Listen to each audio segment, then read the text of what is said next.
Good morning, everyone. Are you ready for another daily devotion? Because I am. It is Thursday, and I believe it is actually the 14th of May, which is this month is flying by, which is a little surprising, but it is. It feels like we just started May, and now we're 2 weeks in.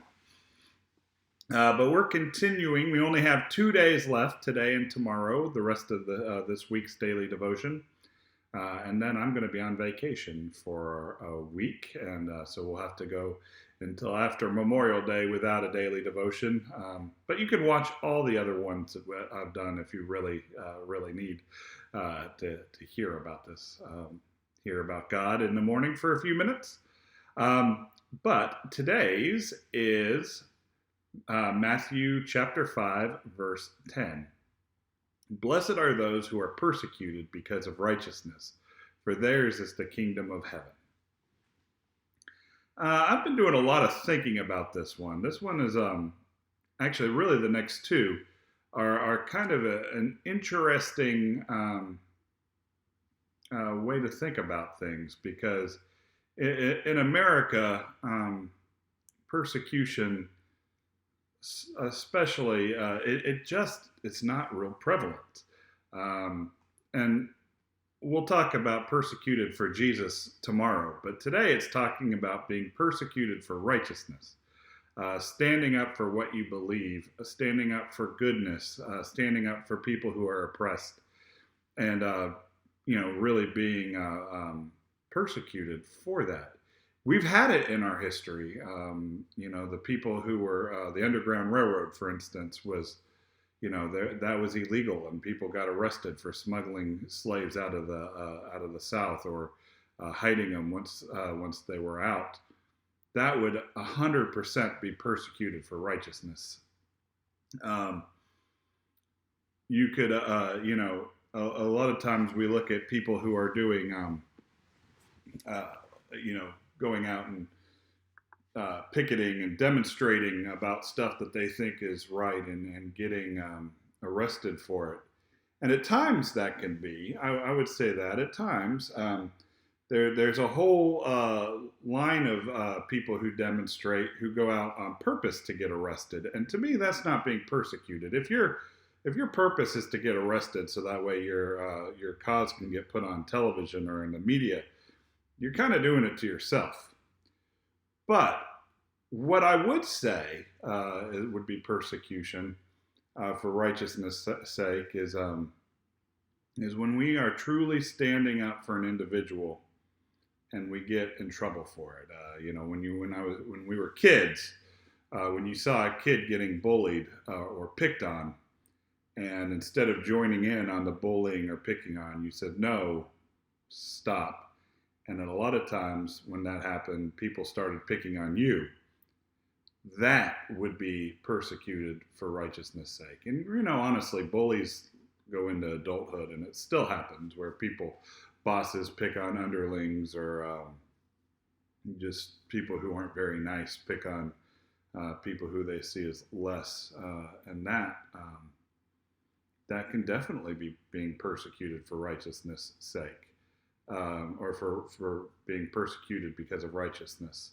One of the people that are really being persecuted today are people who are gay or people who are transgendered, who to this day still get picked on or beaten because they look different and they act differently than what we think is the right thing to do. And, at times we can stand up for them. Well, not at times. Anytime we see something like that, we should stand up for them. But at times we can then become the spotlight for being picked on or even abused at that point as well. And that is what this beatitude is talking about. It's really when we are putting ourselves at risk for other people. And if we take it that way, I honestly, as we're stuck in our homes, there's not a lot of times we can stick up for righteousness, and risk being persecuted for it. Probably not. I guess it could happen, but probably not. But when we take it at it, we put it just that little bit of shift and say where we're risking ourselves for other people, then we can actually stand up for what is right. I've been talking a lot about us when we how we're collecting food for RCS right now. That's one way that we can show that we are pursuing righteousness. We are risking ourselves. We're giving food to another person who needs it more than we do, but that means it's food we don't have. The same can be true by giving money to RCS or any of the non-for-profits that are really trying to look out for our neighbors right now, as people don't have jobs or income has gotten a whole lot less. Um, we're putting ourselves at risk by giving some of our limited resources to somebody else, and that could hurt us, and that could make it to where we go a day or two where we don't have as much food as we thought we were going to have. And when we do that, when we take that risk of ourselves to help somebody out, I think we are falling into this idea of this beatitude, where we truly are caring for other people more than we're caring for ourselves, which is Jesus' command. Then when we start doing that, it says ours is the kingdom, or theirs is the kingdom of heaven. This doesn't mean you have to do this to be saved. It doesn't mean that this is what you have to do to become a resident of the kingdom of heaven. What it's saying is the more we do this, the more we risk ourselves for other people, and the more that at times we even are persecuted for righteousness, then we get to see the kingdom of heaven today. We get to see what it's like in heaven today, where people are caring for each other, where people are put love of each other so high up that we are fully living with God. And that is just a powerful idea, that when we start really giving of ourselves for other people, we are seeing what heaven is going to be like today. We are seeing what being in connection with God is like, and we get to experience that today.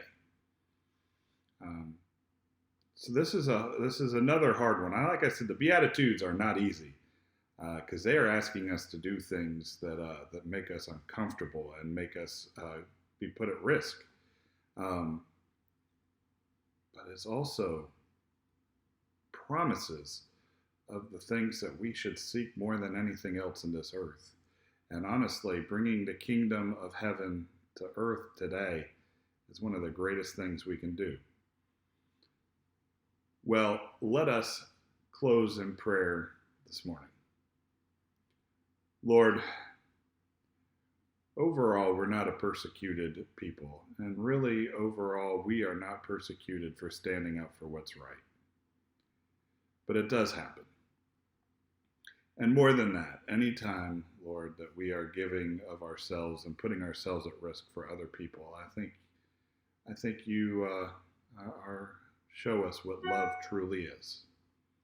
And Lord, it is such a blessing when we can experience your kingdom today, that we get to experience your love and your presence with us today. And I ask that you help us experience that every day.